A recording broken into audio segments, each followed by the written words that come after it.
tahun 2025, Bapak Ari Suprapto, SPDMM, dan juga Bapak Aziz. Yang kami hormati Ibu Kasubag Tata Usaha, Ibu Yuni Farida Rahmawati, SSDPMM. Yang kami hormati Ibu Kasih Pengembangan Produksi, Ibu Mujiastuti, SOS MSI. Yang kami hormati Ibu Kasih Pelayanan dan Pemanfaatan, Ibu Titin Suwanti, SMA. Dan juga Bapak Ibu serta teman-teman yang berbahagia. Syukur alhamdulillah kita bisa berkumpul bersama pada sore hari ini. Pada kesempatan kali ini kita akan mendengarkan paparan terkait SPMB tahun 2025 dan juga buka bersama untuk karyawati UPT TIKP Dinas Pendidikan Provinsi Jawa Timur.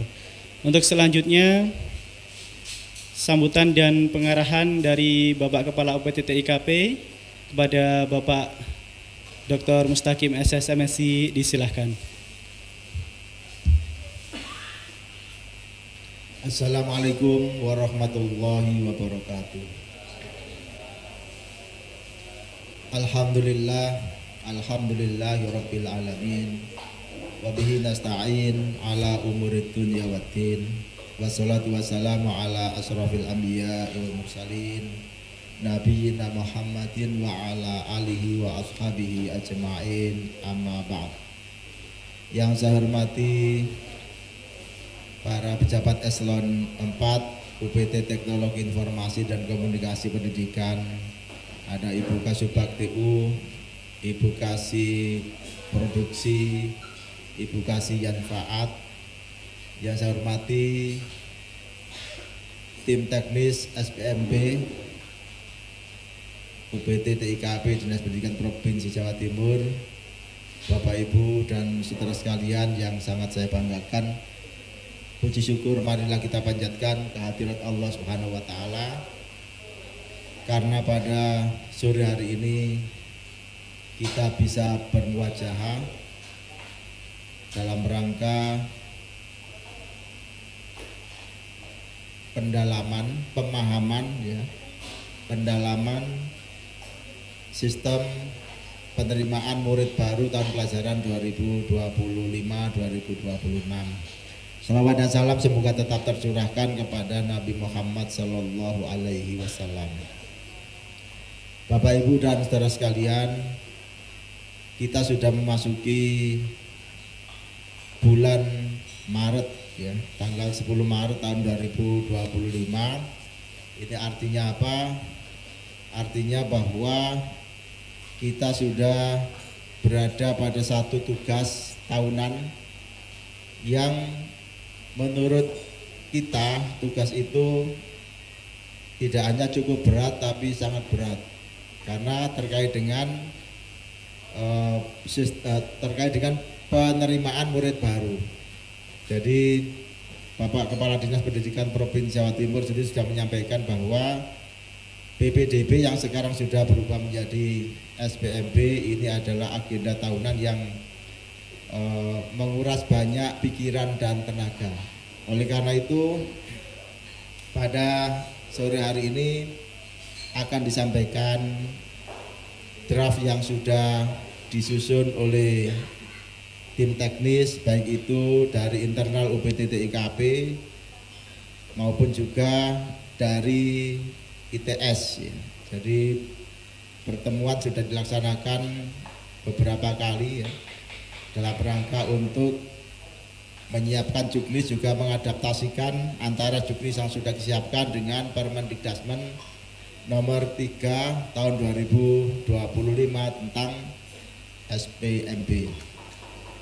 Bapak Ibu dan saudara sekalian, saya tetap berharap kepada Bapak Ibu dan saudara untuk senantiasa siap, ya, di dalam melaksanakan tugas pokok dan fungsi Bapak Ibu nanti dalam kepanitiaan SPMB.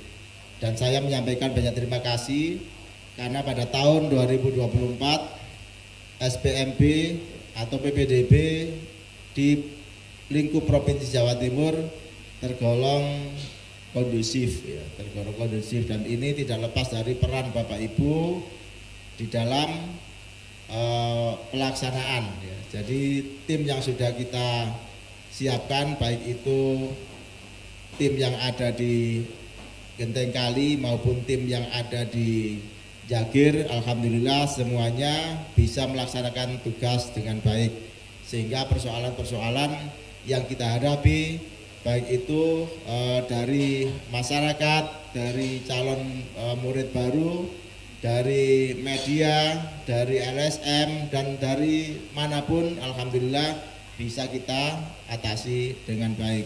Mudah-mudahan praktik baik yang sudah kita lakukan pada tahun 2024 bisa kita laksanakan pada tahun 2025 dan bisa lebih baik lagi. Amin ya rabbal alamin. Bapak Ibu dan saudara sekalian, sore ini tim teknis SPMB tahun 2025-2026 ya akan menyampaikan pokok-pokok perubahan tentunya. Jadi antara peraturan atau regulasi tahun 2024 dengan 2025 itu ada perubahan-perubahan ya, di mana jalur zonasi sudah berubah menjadi jalur domisili, dan bagaimana hal ihwal tentang jalur domisili nanti akan disampaikan oleh tim teknis. Yang kedua terkait dengan jalur pindah tugas orang tua, yang sebelumnya ada jalur pindah tugas orang tua, sekarang berubah nama menjadi jalur mutasi, termasuk juga nanti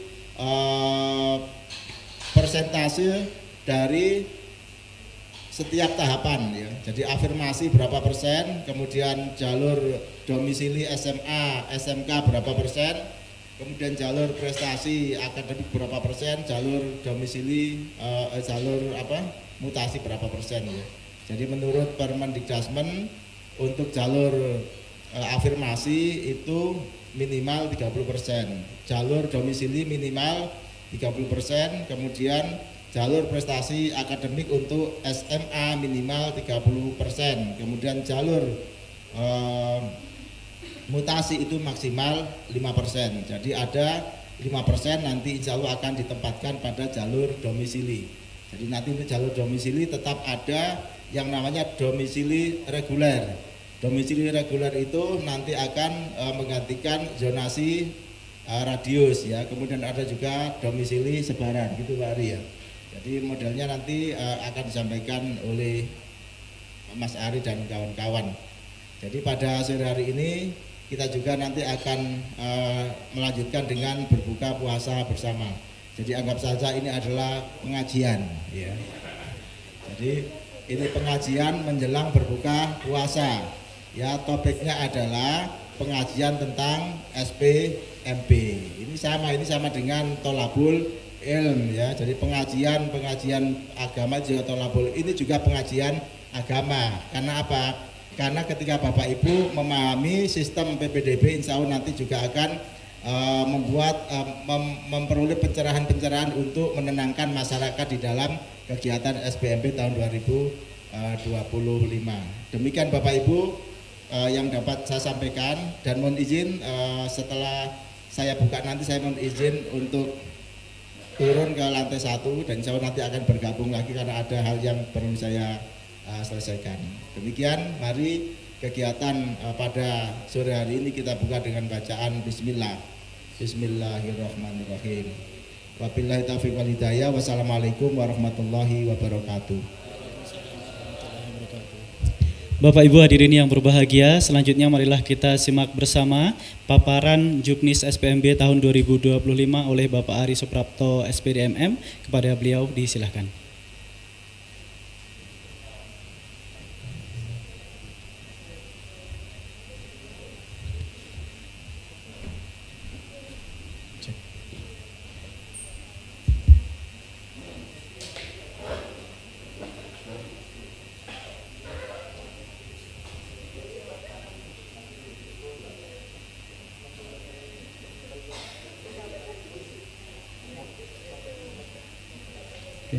Terima kasih Pak Mustaqim. Assalamualaikum warahmatullahi wabarakatuh. Yang saya hormati Pak Mustaqim selaku Kepala TIKP, UPT TIKP Dinas Pendidikan Provinsi Jawa Timur, Ibu-ibu Eselon 4 ada Bu Farida, Bu Puji dan Bu Titin, teman-teman staf, karyawan TIKP, dan teman kita sudah mulai dari 2018, Mas Ajis dan Mas Anas. Ya. Teman-teman yang saya hormati, alhamdulillah hari ini kita jumpa lagi, kita awali meskipun baru saja selesai untuk PPDB tahun 2024 kemarin. Sekarang udah kita mulai lagi, tetap semangat ya Ibu Bapak, teman-teman.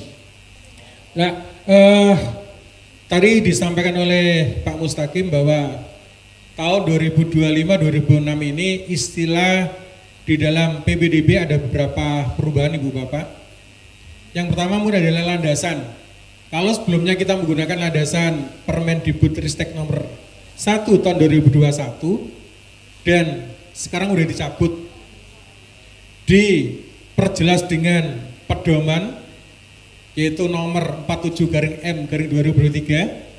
Karena permennya dicabut, otomatis pedoman itu juga dicabut. Makanya salah satu-satunya landasan yang kita pakai nantinya adalah Permen Dikdasmen nomor 3 tahun 2025 tentang SPMB. Hanya ini saja Ibu Bapak. Ya. Tapi tentunya nanti ada beberapa kebijakan. Kalau di dalam permen ini nggak ditulis, tapi di Junis ada dan itu yang perlu kami tulis, itu namanya kebijakan. Gitu. Ya, perubahan istilah. PPDB diganti SPMB, Sistem Penerimaan Murid Baru. Zonasi diganti domisili. Zona, kalau di bahasanya permen Ibu Bapak, itu adalah wilayah penerimaan murid baru. Jadi zona itu panjang banget, ada 4 kata. Wilayah penerimaan murid baru ini bahasa di permen, tapi di Juknis kami tidak menggunakan itu, tapi menggunakan rayon. Kita gunakan rayon. Perpindahan kita ganti dengan mutasi, bukan kita ganti, tapi memang ini amanat dari Permendikbud nomor 5 tadi. Oke. Perubahan untuk kampungnya khusus di SMA, domisili kalau dulu zonasi minimal 50 sekarang jadi minimal 30. Afirmasi kalau dulu minimal 15 sekarang jadi minimal 30. Prestasi itu sisa kota sebenarnya selama ini. Sebenarnya itu sisa kotanya, tapi Jawa Timur tidak mau seperti itu. Zamannya Pak Almarhum Alfian itu harus dipatok sebanyak 25% saat itu. Mutasi kalau dulu perpindahan itu maksimal 5% tetap. Sehingga kalau di aturan itu sisa 5%, tadi udah disampaikan oleh Pak Mustaqim bahwa 5%-nya ini diberikan ke jalur domisili. Ini yang baru untuk SPMB ya, Bu Bapak. Berikutnya adalah perubahan daya tampung khususnya di SMA. Kalau SMK tetap, SMK itu tetap. Yang berubah itu hanya di SMA. Afirmasi 15 jadi 30. Keluarga ekonomi tidak mampu yang asli kalau dulu 7 sekarang jadi 13. Anak buruh tetap ada, tapi anak buruh yang dari keluarga tidak mampu tetap 5%. Disabilitas 3% jadi 5% naik 2%. Nah ini yang baru Ibu Bapak. Yang baru di tahun 2025-2006 itu afirmasi nilai akademik keluarga ekonomi tidak mampu. Jadi khusus anak-anak yang nggak mampu tapi mempunyai nilai akademik tinggi. Ya, kemarin berdasarkan laporan dari TS, nilai yang sesuai yang pas itu adalah 90. Jadi nanti untuk yang keempat ini, anak-anak yang nilainya 90 ke atas, nilai akhir gabungan nilai rapot sama indeks sekolah itu 90 minimal, itu adalah dengan kuota 7%. Kenapa ini kami munculkan Ibu Bapak? Karena berdasarkan analisis kami, anak-anak kemarin yang pinter-pinter kasarnya gitu atau yang nilainya tinggi, rumahnya agak jauh, itu tidak ada yang masuk, artinya jarang masuk, kalah sama yang rumahnya dekat dengan sekolah. Makanya kami mencoba untuk memodifikasi 30% itu kita bagi jadi 4 sub jalur ini. Sementara yang mutasi tidak ada perubahan Ibu Bapak, tetap 5%, tugas orang tua asli 3%, anak guru itu adalah 2%. Prestasi hasil lomba tetap 5%, non akademik 3, akademik 2. Prestasi akademik yang pakai rapot itu 25%, domisili tadinya 250 jadi 35, jadi reguler 20, sebaran 15. Jadi ada perubahan istilah, kalau dulu ada domisili radius, sekarang jadi reguler. Kenapa begitu Ibu Bapak? Karena memang jalur domisili sekarang tidak, yang utama bukan jarak, tapi justru kemampuan akademik. Jadi yang pertama dilihat kemampuan akademiknya. Kalau kemampuan akademiknya sama baru jarak. Jadi jarak sekarang tidak begitu diprioritaskan. Artinya kalau selama ini orang tua sudah berusaha untuk mencari kakak yang dekat dengan sekolah, kelihatannya untuk tahun ini ya kurang berguna. Meskipun dekat 5 meter dari sekolah, tapi kalau nilainya jelek, kalah sama yang nilainya tinggi meskipun jauh. Yang penting dalam satu rayon. Jadi nanti untuk yang domisili Ibu Bapak itu adalah dalam rayon. Kalau dulu kan dalam rayon dan luar rayon yang berbatasan, sekarang enggak, dibatasi dengan dalam rayon. Oh. Daya tampung SMK tidak ada perubahan seperti yang kami sampaikan tadi. Ini tujuan tetap, saya kira enggak penting lah. Wilayah rayon, kalau dulu wilayah zona, sebenarnya dari tahun kemarin kami itu di Juknis sudah administrasi sampai terkecilnya kelurahan atau desa. Tapi kenyataannya kepala Cabdin di Jawa Timur ini masih menggunakan zonanya zona kecamatan. Makanya ada beberapa kelurahan harusnya masuk ke zona 1, misalkan dia masuk zona 2 seperti Kedung Waru, Tulungagung itu depannya itu tidak masuk wilayah Kedung Waru, tapi wilayah lain. Nah, sekarang kita menggunakan wilayah sampai terkecil yaitu kelurahan atau desa. Saat ini kami sedang proses itu. Ya, Mas Ajis dan teman-teman dibantu dengan teman-teman dari TKP sedang mengerjakan wilayah rayon untuk menyempurnakan biar nanti pas untuk rayon. Ya, saya kira tahap persiapan. Lah ini domisili reguler diperuntukkan bagi calon murid baru yang berasal dari wilayah dalam rayon, jadi khusus dalam rayon saja, terus diperingkat berdasarkan kriteria pemeringkatan pada jalur domisili, yaitu pertama nilai kemampuan akademik, zara, usia, baru nanti waktu pendaftaran, sampai dengan mencapai kuota 20% dari daya tampung sekolah atau daya tampung satuan pendidikan. Ini domisili SMA yang reguler, yang sebaran tetap seperti tahun kemarin, bedanya kuotanya tidak 20% tapi 15% tetap.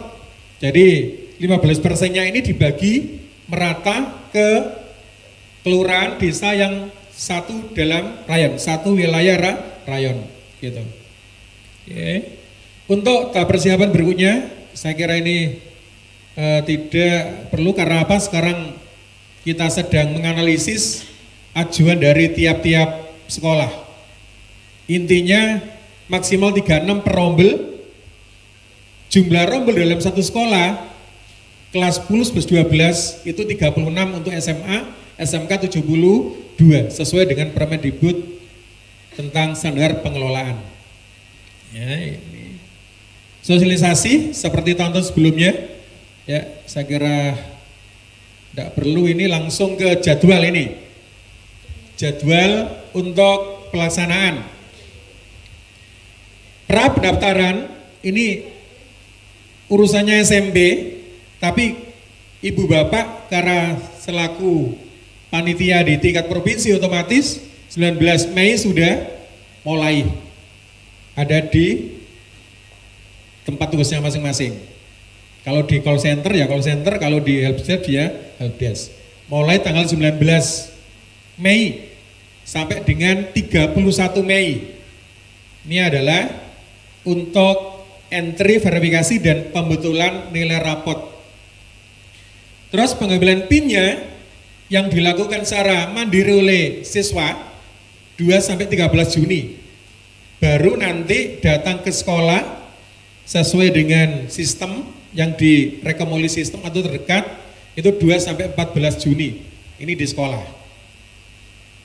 Latihan pendaftaran 9-11, verifikasi hasil kesehatan ini harus datang ke sekolah verifikasinya, tapi hasil tesnya ini ada perubahan Ibu Bapak. Kemarin kami udah diskusi sama Ibu Kabid Pembinaan SMK, Bu Ani, bahwa sekarang hasil tes kesehatan itu tidak boleh dilakukan oleh SMK, tapi harus dilakukan oleh dokter pemerintah atau dokter rumah sakit, dokter pemerintah yang ada di puskesmas atau rumah sakit.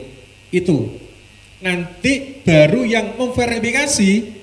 Kalau sebelumnya adalah SMK saja, sekarang boleh SMA karena tinggal memvalidasi dan verifikasi aja. Ya, ini atas arahan dari Bu Kabid, Bu Ani kemarin. Tahap 1, pendaftaran 16-17 online, penutupan 17 jam 21 ini tetap dengan tahun-tahun sebelumnya, maksudnya langkah-langkahnya, verifikasi dan validasi oleh SMA 17-19 sampai jam 16, bisa online, bisa offline. Pengumumannya 20 Juni pukul 9 pagi, online, cetak bukti penerimaan 20 Juni 9 sampai jam 23.59 online, terus daftar ulangnya di SMA SMK tujuan 2021. Ini adalah menuju ke SMA yang menerimanya atau SMK yang dituju. Tahap 2-nya prestasi akademik SMA 22-23 online, penutupan 23-nya 21, pengumuman 8, cetak bukti penerimaan 24, daftar ulang di SMA tujuan 24 sampai 25. Oke. Jadi tahap keduanya prestasi akademik SMA. Ini yang baru Ibu Bapak.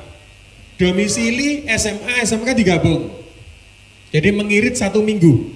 Mengirit 1 minggu, lalu sebelumnya kan sendiri-sendiri. Sekarang digabung. Kami udah diskusi sama tim ITS, nanti mungkin linknya yang dibedakan, linknya dibedakan, dan warnanya juga dibedakan.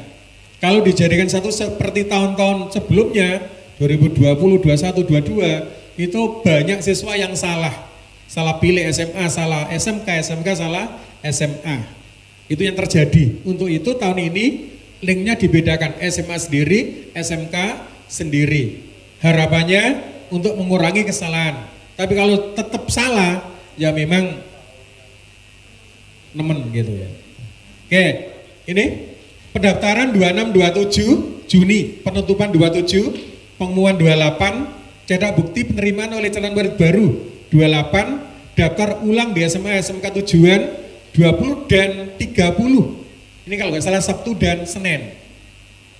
Pengumuman pemenuhan kota 1 Juli. Daftar ulang pemenuhan kota 1 Juli. Jadi gini nanti Ibu Bapak, untuk pemenuhan kota beda dengan tahun-tahun sebelumnya. Sesama jalur di tahap 1 itu saling memenuhi. Kalau ada yang sisa ya diberikan ke yang lain. Itu untuk tahap 1. Tapi kalau tahap 1 itu masih sisa, dilarikan atau dimasukkan pemenuhan kota zonasi. Tahap 2 masih sisa, dilarikan ke pemenuhan kota zonasi. Jadi gitu semuanya. Jadi semuanya jadikan satu ke pemenuhan kota. Tidak masuk ke kotanya zonasi, bukan, beda. Tapi ke pemenuhan kota. Nanti kita bahas di belakang. Ya. Berikutnya tahap 4, prestasi nilai akademik SMK tahap terakhir. Pendaftaran 23 Juli, penutupan 3, pengumuman 4, cetak bukti penerimaan 4, daftar ulang 4 dan 5. Ini Jumat Sabtu udah selesai. Ya, kalau nggak salah untuk tahun ajaran 2025-26 itu tanggal 14 mungkin 14 Juli. Jadi masih ada 10 Juli. Masih ada waktu 1 mingguan lah untuk persiapan gitu. Oke.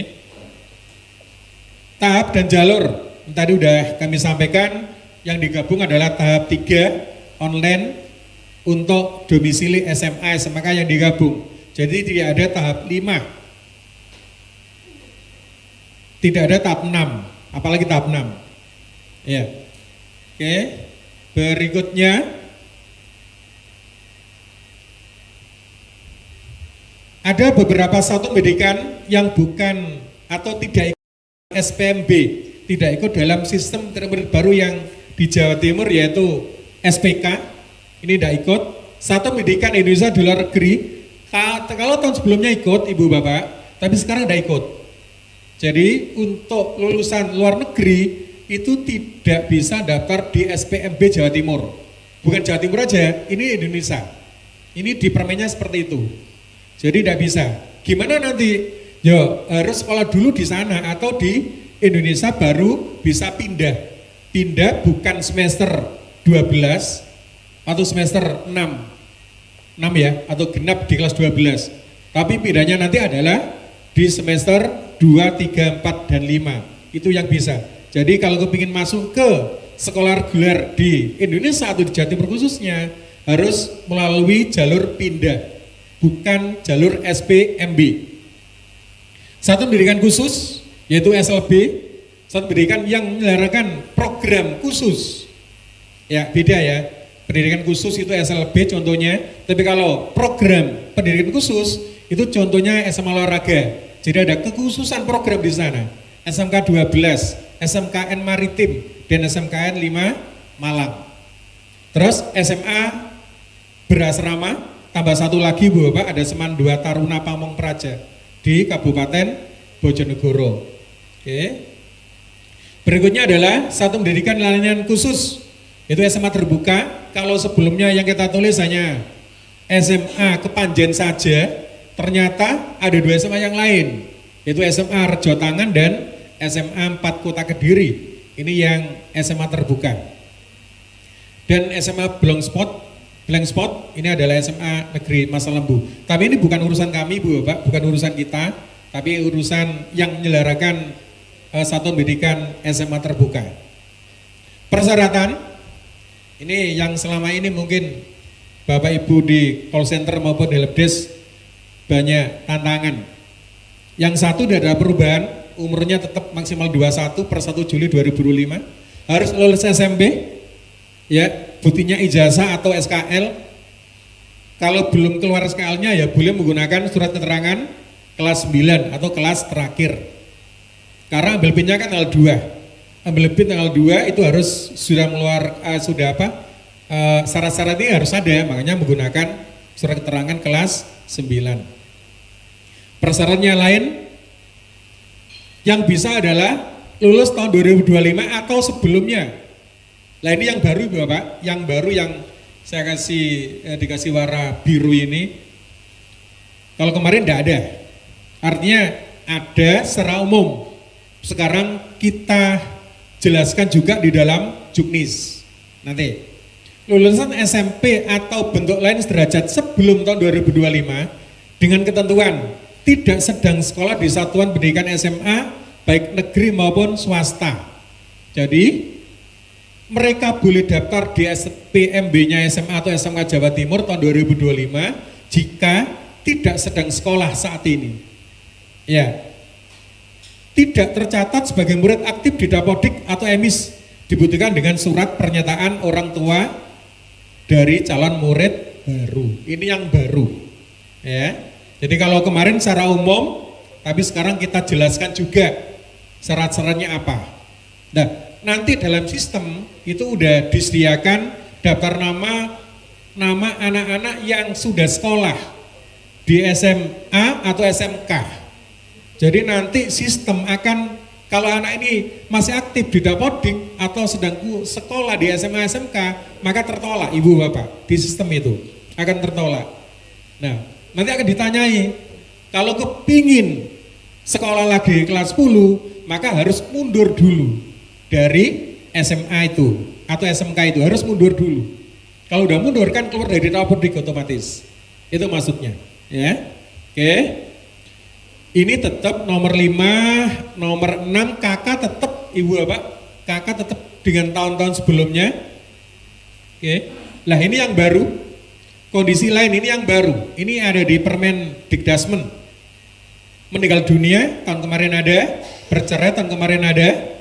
Ini maksudnya jika namanya tidak sama dengan nama orang tua, tidak sama dengan raport ijazah, akte atau kakak sebelumnya. Ya. Lah, kalau perbedaan itu sebabnya adalah meninggal dunia atau bercerai atau kondisi lain yang ditetapkan oleh pemerintah. Mungkin ada kakak lama atau kakak yang baru itu tidak ada nama orang tua yang mau sekolah. Nah, ada. Bisa karena meninggal dunia, bisa karena bercerai kan ibu bapak. Tapi satu lagi kondisi lain, contohnya apa? Contohnya misalkan dia mengaku sebagai wali. Loh, ini wali saya, ini wali, ini anak ini adalah walinya saya gitu deh. Nah, karena bukan alasan meninggal dunia, bukan alasan bercerai, tapi karena dia ngaku bahwa ini wali, maka harus ada bukti kewaliannya itu. Harus bukti bahwa dia sebagai wali anak itu. Dari mana? Dari pemerintah. Dari apa? Pengadilan ya biasanya. Pengadilan. Gitu. Ini yang kondisi lain. Gitu. Ini yang baru, yang C. Terus buktinya yang mati harus ada punya akte kematian, yang cerai harus punya akte cerai. Ini kemarin yang Mas Yanu sampai hampir 1 jam menjawab pertanyaan dari salah satu wali murid yang kritis, ditanyakan apa namanya? Ini nama orang tua ya Mas ya? Nama orang tua. Ini kan ada nama orang tua sebelah kanan itu. Maksudnya bukan itu kan ibu bapak. Maksudnya kan nama orang tua itu ada di atas sebagai kepala atau anggota, bukan di sebelah kanan gitu. Nah ini sudah kami jelaskan di nomor 7 nanti. Jadi sebagai kepala dan atau anggota keluarga yang tercantum pada kartu keluarga. Jadi Mas Yanu sudah kami cantumkan. Ya. Enteng. Gue ono mana liane. Pasti kok, saya yakin masyarakat pasti akan menemukan celah kekurangan dari juris kita itu. Oke, SKD tetap SKD hanya bisa dimiliki oleh anak-anak yang daerahnya kena bencana alam atau bencana sosial. Ini saya kira tetap dengan tahun kemarin, tapi harus dibuktikan juga dengan surat keputusan dari BPBD tentang status keadaan bencananya. Kalau kakaknya kurang dari 1 tahun, tetap seperti kemarin, ya, bukan karena pindah domisili, maka kakak itu yang berubah adalah penambahan atau pengurangan, atau kakak akibat hilang atau rusak, sama dengan tahun kemarin. Kalau penambahan atau pengurangan itu harus dilampiri dengan kakak yang lama, tapi kalau ini hilang, harus ada surat keterangan kehilangan dari Kepolisian Republik Indonesia. Yang biru ini sekarang tidak ada ibu bapak. Di Permen Dikdasmen itu tidak ada. Kalau tidak ada ini berarti kebijakan. Tetap kita tulis karena selama ini tahun 2020 ini sudah bermasalah kan.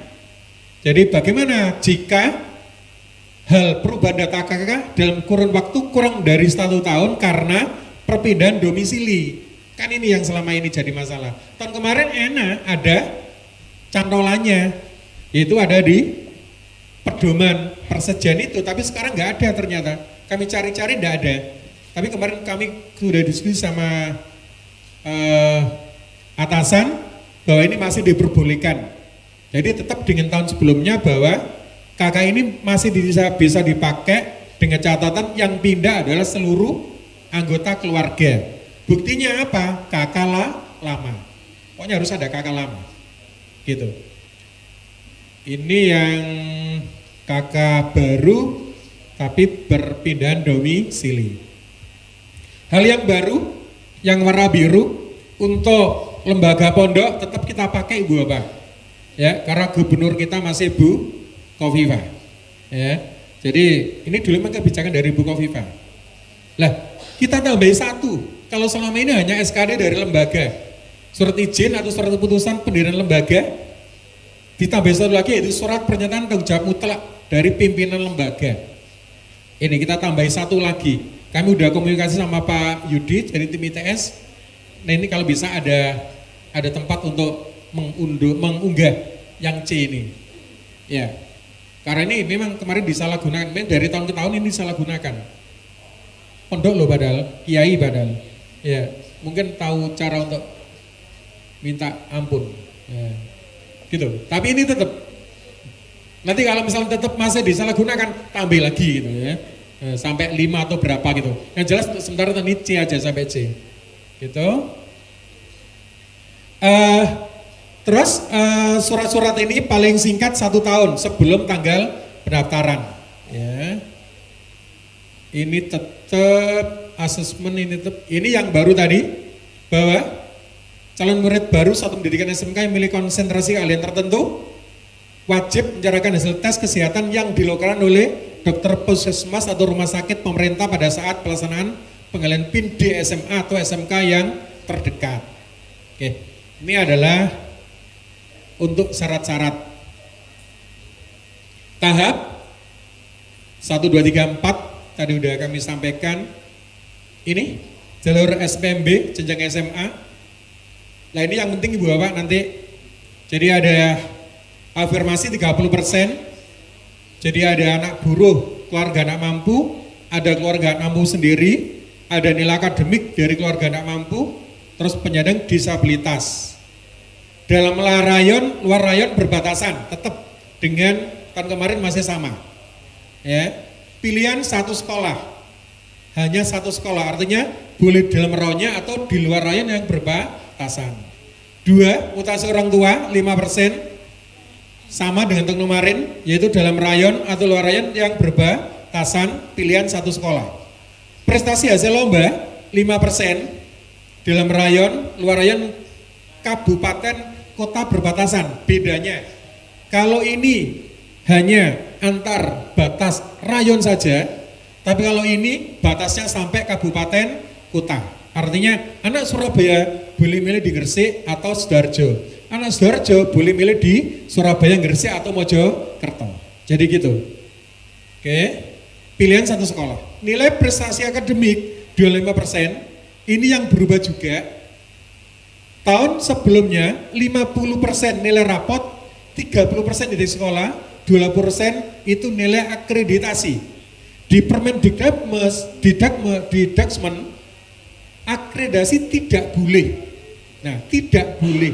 Karena tidak boleh, tidak dipakai sekarang. Untuk nilai akademik dipakai 60% semester 1 sampai 5 dan 40% indeks sekolah asal. Kenapa kalau ketemu 60-40 Ibu Bapak? Ini kan prestasi ini kan nilai individu. Maka kita berikan individu lebih banyak, yaitu nilai rapot. 40 kan sekolah. Ya, tetap lebih banyak yang individu daripada yang sekolah. Itu yang pertama. Kenapa kok 60-40? Akreditasi itu kemarin kan 20%. 10-nya kita berikan ke rapot, 10-nya kita berikan ke indeks asal. Itu aja. Itu saya kira sudah profesional. Terus dalam rayon, luar rayon, kabupaten kota berbatasan, tetap nilainya 3 sekolah maksimal, boleh ketiganya dalam rayon atau 2 dalam rayon, 1 di luar rayon. Domisili SMA 35, 20%-nya domisili reguler, 15 domisili sebaran sama, maksimal 3 sekolah, semuanya dalam rayon sekarang. Semuanya dalam rayon. Gitu. Kenapa sih kok tidak seperti tahun kemarin? Di dua laran yang berbatasan, ini Ibu Bapak, karena selanjutnya pakai nilai. Kalau dibebasan seperti tahun kemarin, nanti yang kasihan adalah anak yang dekat dengan rumah nilainya jelek. Makanya kita batasi dengan rayon. Itu yang pertama. Yang kedua, di Permendikbud memang domisili ini dikhususkan untuk anak di dalam rayon. Gitu. Oke. SMK tidak ada perubahan Ibu Bapak, tetap SMK tidak ada perubahan. Lah, kita bahas satu persatu. masih lama. Ini tadi kan maunya kami menggunakan juknis asli gitu. Kuaternya nggak nutut, kita pakai yang PowerPoint aja. Tapi sama kok, intinya sama. Jalur afirmasi SMA 30%, keluarga ekonomi tidak mampu 13%, syaratnya anak-anak yang terdaftar sebagai penerima bantuan pemerintah, baik daerah maupun pusat, yaitu KIP, PKH, BPNT, BST. KIP itu apa? Kartu Indonesia Pintar, Program Keluarga Harapan, bantuan pangan non tunai, bantuan sosial tunai. Ini yang ada di webnya Dinas Sosial. Terus seleksinya nanti berdasarkan jarak domisili dulu, terus usia, baru nanti waktu. Seperti tahun kemarin, KIS sama SKTM tidak boleh diperbolehkan. Untuk nilai akademik sama dengan yang ekonomi tidak mampu ditambahi yang nomor 2. Jadi anak-anak ini adalah anak-anak yang khusus nilainya 90 ke atas, baru bisa masuk ke sini. Ya, jadi gini secara umum, nanti anak keluarga mampu daftar beleng gitu kan, yang nilainya 90 ke atas otomatis diperingkat ke yang nilai akademik dulu. Kalau tidak punya ya otomatis yang ikut 13%. Bagaimana kalau yang 7% itu sudah penuh kotanya, maka yang ranking di bawahnya otomatis geser ke 13%. Ini secara sistem semuanya Ibu Bapak. Oke. Anak buruh tetap 5%, syaratnya harus punya kartu-kartu tadi itu dan ditambah dengan kartu anggota buruh atau surat keterangan dari perusahaan. Boleh. Ya. Peringkatnya sama, yaitu jarak dulu, usia, baru waktu pendaftaran. Penyandang disabilitas masuk kategori disabilitas ringan harus punya surat awal dari psikolog dan seterusnya, atau kartu dari dinas sosial. Ini kartu disabilitas itu ada Ibu Bapak. Seleksinya sama, jarak dulu, terus usia, dan yang terakhir adalah waktu. Yang SMK tidak ada perubahan, sama dengan tahun kemarin. Mutasi tugas sama anak GTK. Nah, syaratnya yang mutasi harus mempunyai surat mutasi dari instansi atau perusahaan yang mempekerjakannya, terus dilengkapi dengan surat keterangan domisili atau surat keterangan yang sejenis dari Dukcapil. Ini kemarin yang bermasalah. Makanya di sini kami kasih tulisan surat keterangan sejenis. Apapun modelnya, tidak harus SKPD. Yang penting yang tanda tangan Dukcapil itu diterima. Intinya kayak gitu. Terus seleksinya jarak, usia, dan waktu pendaftaran. Termasuk anak GTK, ya, sama harus mempunyai surat tugas dari kepala sekolah tempat orang tua bertugas. Dasarnya juga sama, jarak, usia, dan waktu nanti.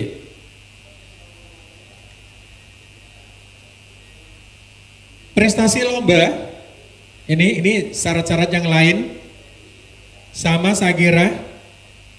Sama dengan tahun kemarin, bedanya gini Ibu Bapak, tetap yang menyelenggarakan lomba atau kompetisi ini adalah pemerintah pusat, pemerintah daerah, BUMN, BUMD, atau lembaga lain yang bekerja sama dengan dinas pendidikan atau instansi pemerintah. Ya. Itu saja yang bisa. Bagaimana kalau tidak bekerja sama dengan lembaga-lembaga tadi itu? Ibu Bapak bisa melihat di link Mas? Ya, bukan kurasi satunya. SIMIT. Ya, SIMT. SIMT itu ada. SIMT. T. Ya, itu sudah ada semuanya. Jadi kalau ada di situ berarti resmi. Entah itu yang diselenggarakan pemerintah atau non pemerintah atau swasta. Kalau ada di situ berarti memenuhi syarat atau diakui. Intinya itu sih. Ya. Oke. Nah, ini juga baru Ibu Bapak. Pemerikatannya kalau dulu kan hasil pembuatan dulu tetap jarak nggak ada kan, sekarang jarak. Jadi yang kedua, kalau hasil pembobotannya sama, maka menggunakan jarak. Kalau jaraknya sama, indeks satuan pendidikan, kalau masih sama, rata, kalau masih sama usia, kalau masih sama adalah waktu pendaftaran. Ini yang baru, jarak. Jadi jarak juga berhitungkan. Ya. Oke, ini hasil lomba. Berikutnya, golden ticket untuk Ketausis tetap masih ada. Masih ada. Jadi pemerikatannya Ketausis itu total skor semua prestasi yang diperoleh. Itu jika dalam satu sekolah ini yang daftar lebih dari satu. Kalau hanya satu Ketausis itu langsung diterima. Gitu. Tapi kalau lebih dari satu, maka diberikan berdasarkan pemerikatan pada lomba. Prestasi lomba sama. Total skor, jarak domisili, indeks, rapot, usia, dan waktu pendaftaran untuk Ketausis.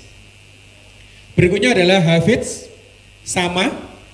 Kalau Hafidz itu dilihat dari berapa banyak juz yang dihafal. Jadi banyak-banyakan juz.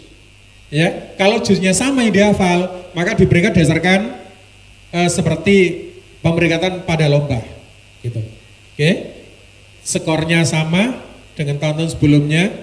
Yang baru ini Ibu Bapak, kalau dulu Ketausis nggak punya skor, tetapi Pak Dikdasmen itu menginginkan ada penghargaan, tidak hanya di golden ticket aja, tapi penghargaan sebagai Ketausis.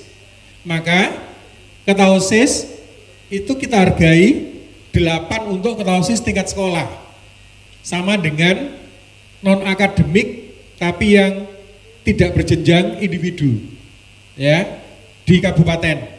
Terus kalau Ketausisnya itu di kabupaten 16.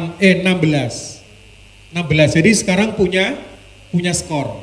Kalau dulu nggak punya skor, sekarang kita punya skor. Kita hargai bahwa Ketausis itu termasuk prestasi non akademik dan kepanduan.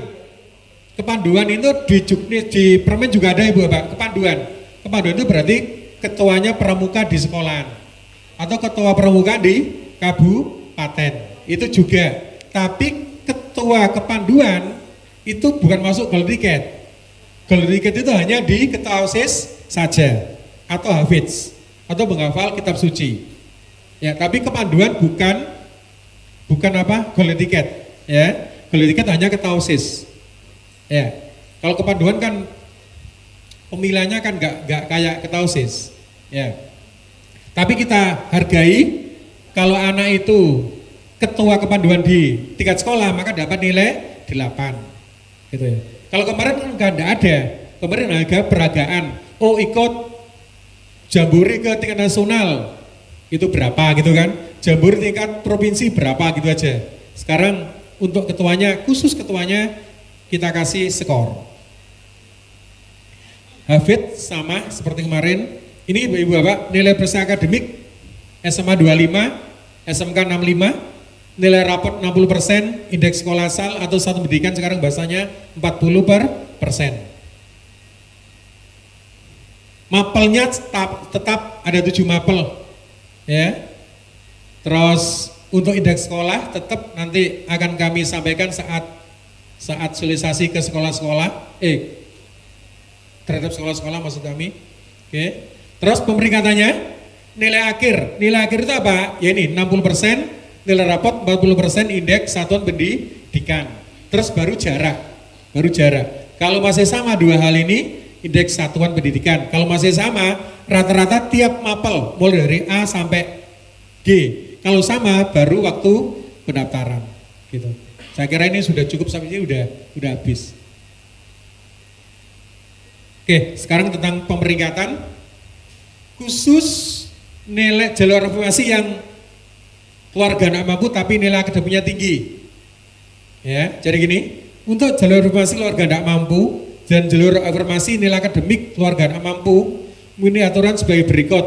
Semua calon murid baru yang mendaftar afirmasi keluarga ekonomi tidak mampu yang mempunyai nilai paling kecil 90 secara sistem diperingkat lebih dulu di jalur afirmasi nilai akademik keluarga tidak mampu berdasarkan urutan ini. Jadi tetap pemeringkatannya pakai jarak, usia, waktu, tetap Ibu Bapak sesuai ketentuan di afirmasi. Tapi bedanya untuk yang sub jalur pakai nilai ini khusus anak-anak yang nilainya minimal 90 gitu. Jika calon murid baru tersebut tidak masuk peringkatan atau sudah berada di luar kuota 7% tadi itu, maka akan diperingkat secara sistem ya, akan diperingkat pada jalur afirmasi keluarga tidak mampu dengan kuota 13% dari daya tampung sekolah. Jadi pertama di peringkat yang 7%, yang 7% untuk anak-anak yang nilainya 90 ke atas. Tapi kalau misalkan melebihi 7%, maka otomatis yang di bawah ini geser ke 13% yang keluarga tidak mampu berdasarkan jarak. Ya. Tapi ini semua tetap dilalui atau harus divalidasi dulu oleh kepala sekolah. Memenuhi syarat apa enggak anak-anak ini? Apa syaratnya? Yaitu harus punya kartu-kartu tadi itu, kartu penanganan ekonomi tidak mampu tadi itu. Oke, gitu. Terus afirmasi mutasi orang tua tetap jika pendaftarnya lebih dari kota, maka jarak, usia, waktu. Ini tidak ada perubahan. Untuk jalur mutasi juga gitu. Kalau melebihi kota, jarak, usia, waktu. Untuk prestasi hasil lomba, yang pertama skor prestasi, jarak, indeks, rata nilai raport, dan usia. Untuk jalur domisili SMA, ini alurnya. Jadi pilihan satuan pendidikan SMA ke-1 diberikan lebih dulu di jalur domisili reguler berdasarkan urutan nilai akhir akademik, jarak, usia, waktu. Tetapi jika tidak diterima di pilihan tidak diterima di pilihan 1 jalur reguler, maka diperingkat di pilihan 1 tapi jalur domisili sebaran. Pakai ini lagi gitu.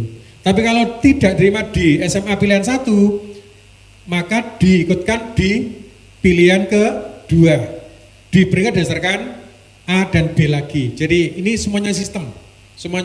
Tapi paling enggak Ibu Bapak memahami ini jika ada pertanyaan. Tapi yang jelas tidak ada perubahan dengan tahun kemarin.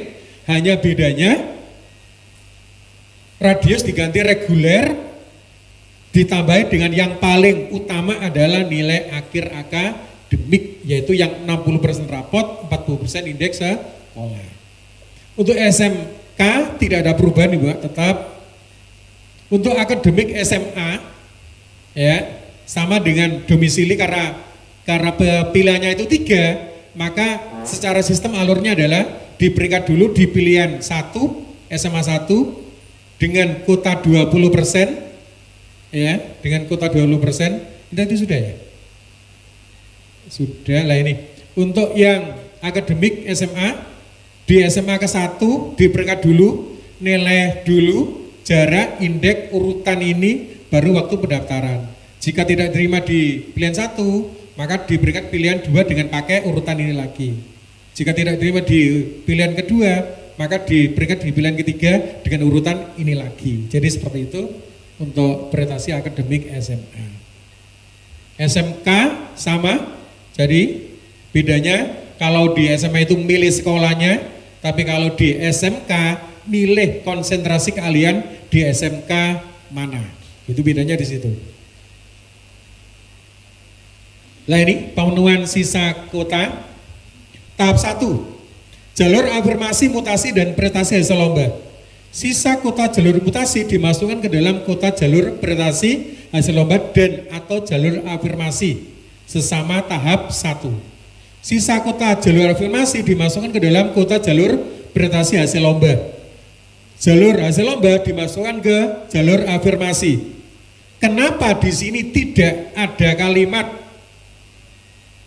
misalkan jalur afirmasi atau jalur lomba kalau sisa tidak dimasukkan ke mutasi? Kan nggak ada ini, nggak ada tak?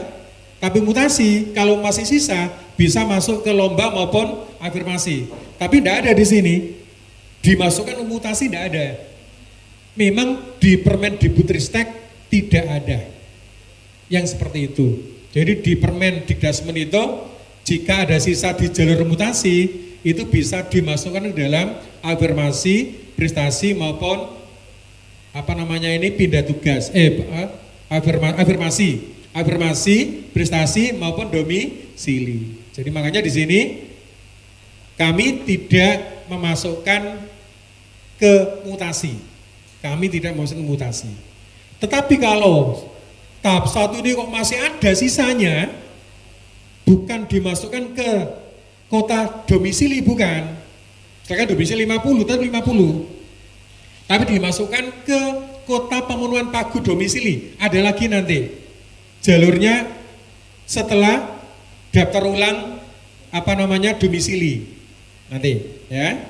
Berikutnya tahap 2. Tahap 2 ini kan prestasi akademik SMA. Jika sisa kota nilai prestasi akademik SMA masih sisa, maka dimasukkan ke dalam pemenuhan kota jalur domisili SMA. Ya. Jadi tidak dimasukkan ke kota domisili, bukan, tapi pemenuhan kotanya nanti. Jadi nanti tetap misalkan kotanya domisili 50 ya 50 terus. Gitu.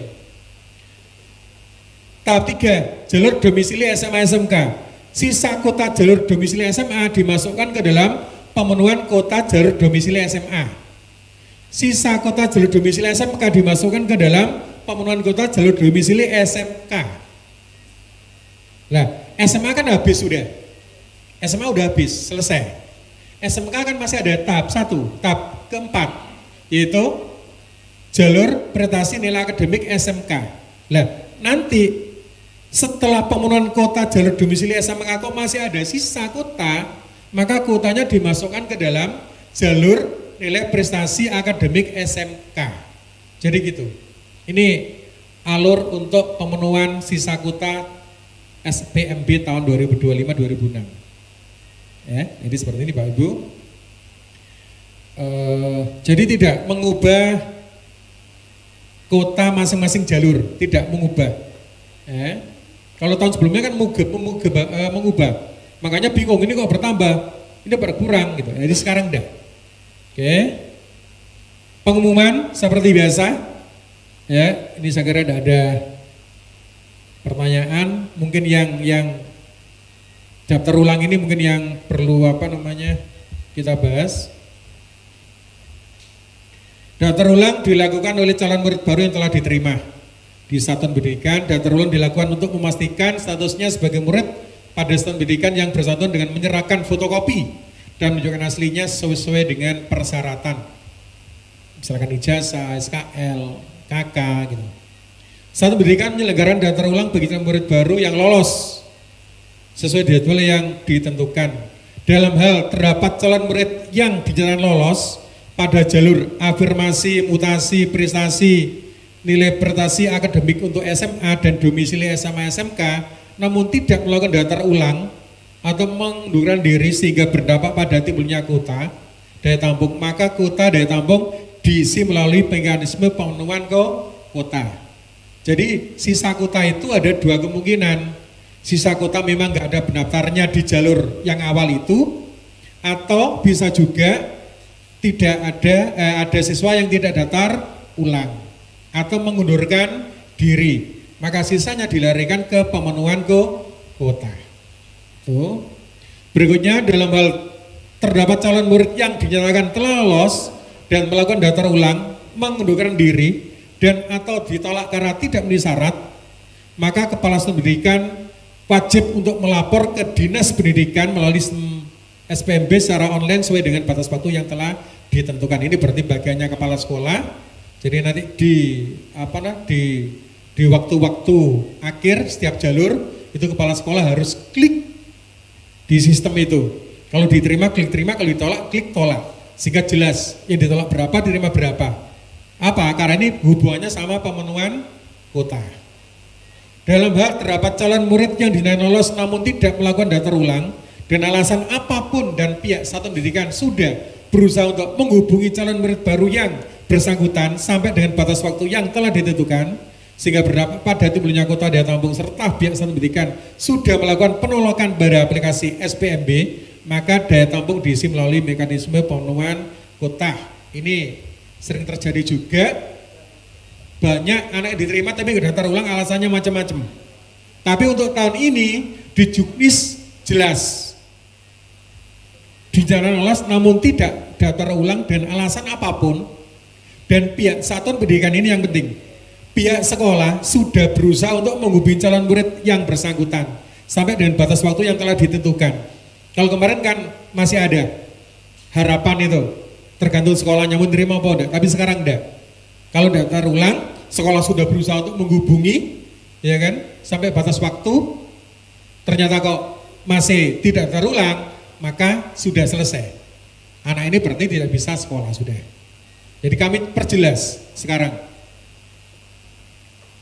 Calon murid baru yang dapat masuk pemenuhan kuota sebagaimana dimaksud pada angka 4 adalah yang memenuhi persyaratan namun tidak masuk kuota daya tampung. Itu tadi gak masuk karena kalah bersaing, ya kan?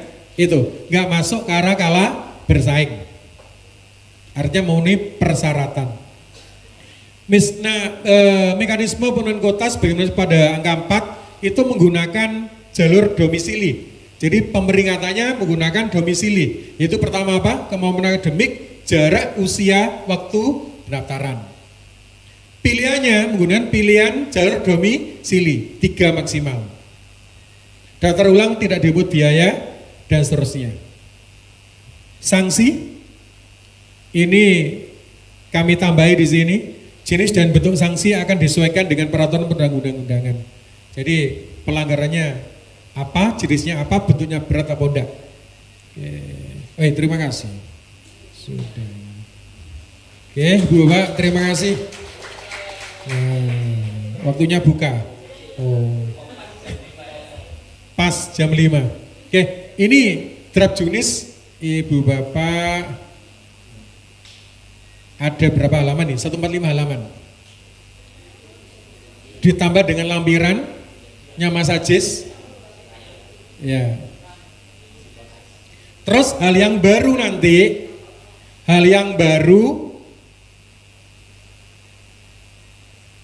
oh ini draftnya loh Bapak Ibu, tiap hari itu berubah gitu. Memang sengaja kami tidak hapus, jadi tiap hari itu tahu, jadi hari ini masih tetap ada, kemarin masih tetap, terakhir kan ini, tanggal 9 kemarin. Oke, bentar, ini yang lampiran konsentrasi keahlian. Ini yang baru juga. Ya, ini yang baru. Kenapa kok kami buatkan seperti ini, Bu Bapak? Karena tahun kemarin itu di syarat itu muncul kecuali ini bingung kan? Kecuali itu konsentrasi keahlian apa yang butuh? Kesehatan. Butuh tinggi badan sekian atau tidak butuh warna. Jadi bingung cara membacanya masyarakat, wali murid atau siswanya. Bahkan sekolahnya juga bingung. Makanya sekarang sudah kami buatkan lampiran di lampiran 7 nanti. Jadi konsentrasi keahlian apa saja yang butuh tinggi badan, yang butuh tidak buta warna. Jadi jelas, ini sebagai lampiran 7. Semuanya lengkap. Ya. Ini yang baru. Terus apalagi ya Mas Aziz yang baru ya?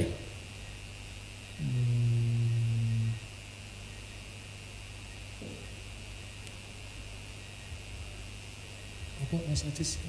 SIM apa? Iya. SIM T. Ini ya.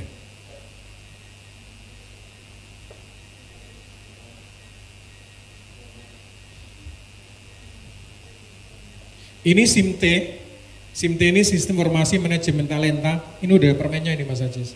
Permen 71 misalnya. misalkan SMP 1, NPSN SMPN 1 Surabaya.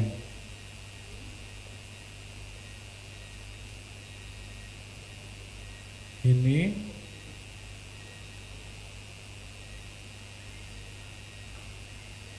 ya, di sini ya, di klik ya. Hah? Belum.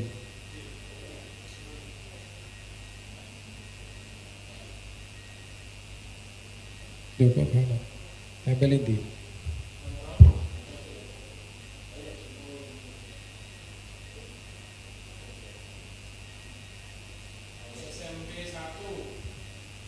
Nah ini SMP 1 ini contohnya Ryan. Ryan itu prestasinya ini Olimpiade Sains Nasional, finalis cabang komputer informatika nasional tahun 2022. Finalis nasional berarti harusnya dia punya tingkat Jawa Timur ya? Iya, Jawa Timur berarti. Memang di Olimpiade itu tidak ada juara-juara kecuali di mana di tingkat nasional ya Mas Ajis ya. Tapi kalau di tingkat kabupaten kota itu adalah anak yang masuk tingkat kabupaten, anak yang masuk tingkat provinsi, anak yang masuk tingkat nasional. Makanya di sini hanya finalis gitu aja. Ini berapa? 14 ya. Nah, ini perak berarti identik sama juara 2. Ya, misalkan itu. Ini emas berarti identik sama juara 1. Nah, selama ada di sini, meskipun penyelenggaranya bukan instansi pemerintah atau BUMN, BUMD, maka masih bisa digunakan atau diakui gitu. Itu maksudnya. Ini nanti sekolah-sekolah yang akan ngecek Ibu Bapak. Ya, di Juknis sudah kami berikan SIM ya, SIM T. Nah ini Bapak, jadi udah kami jelaskan di sini bukti atas prestasi itu diselenggarakan oleh pemerintah pusat, daerah, BUMN, BUMD atau lembaga yang bekerja sama dengan dinas pendidikan atau instansi pemerintah. Dalam hal tidak termasuk dalam penyelenggara yang nomor G ini, maka bisa dilihat di sini, itu maksudnya. Ya, itu sudah.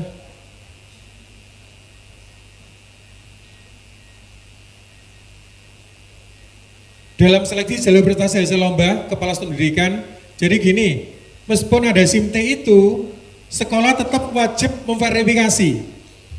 Jadi SIM T itu hanya untuk membuktikan bahwa anak ini betul-betul lombanya resmi gitu loh. Resmi ada dua kemungkinan. Resmi itu karena dicek oleh kepala sekolah atau yang diwakilkan itu, dicek ternyata sesuai aturan. Artinya lombanya diselenggarakan oleh pemerintah dan seterusnya tadi itu. Tapi kalau nggak ada lembaga swasta misalkan, maka harus ngecek di sini, itu maksudnya ya. Oke. Terus mungkin selama ini teman-teman menanyakan tentang batas waktu yang digunakan. Nah, bukti atas prestasi penghargaan diterbitkan paling singkat tanggal 30 April 2025. Kalau sebelumnya kan 6 bulan. Jadi bulan Januari udah gak bisa toh? Ya, sekarang bisa. Sekarang yaitu 30 April. Kalau sertifikatnya ditandatangani 1 Mei sudah gak bisa. Oke. Kalau dulu Januari nggak bisa, sekarang 1 Mei itu masih nggak bisa. Tapi kalau 30 April itu masih bisa, karena memang di dalam Dikdagsemen itu terakhirnya itu. Oke, jadi Mei sudah nggak bisa, apalagi Juni. Nah, ini hal yang baru ya, Ibu Bapak. Domisili tadi sudah.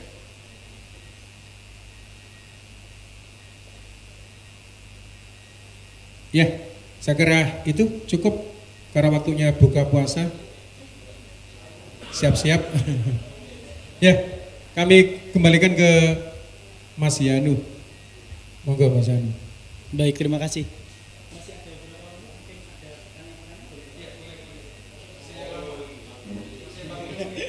Iya, baik, silakan Bapak Ibu, mungkin teman-teman yang ingin bertanya atau ingin berdiskusi, silahkan.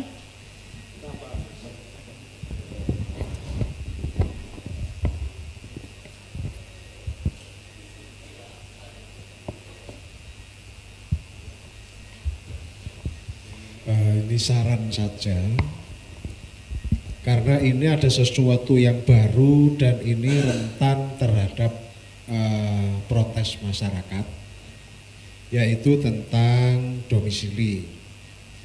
Domisili tahun lalu prioritasnya adalah jarak, sekarang prioritas pertama nilai akademik.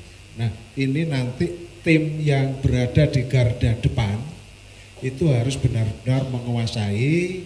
Silakan dibuka pada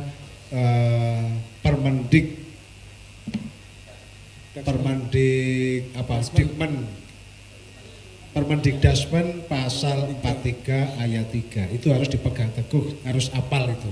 Sebab saya yakin ini nanti banyak masyarakat yang datang ke sini menanyakan hal itu. Jadi yang ada di garda depan, baik yang standby di TIKP maupun yang standby di Gendeng Kali, itu harus menguasai minimal pasalnya berapa, ayat berapa, halaman berapa. Bila perlu nanti di sana permen itu dicetak, ya, permen itu dicetak. Halaman 20. Itu yang pertama. Kemudian yang berikutnya ini untuk tim yang akan memverifikasi rayon, karena sebaran itu sekarang kan tinggal 15%. Barangkali perlu diantisipasi 15% itu diupayakan bisa memenuhi jumlah kelurahan atau desa yang ada di rayon itu.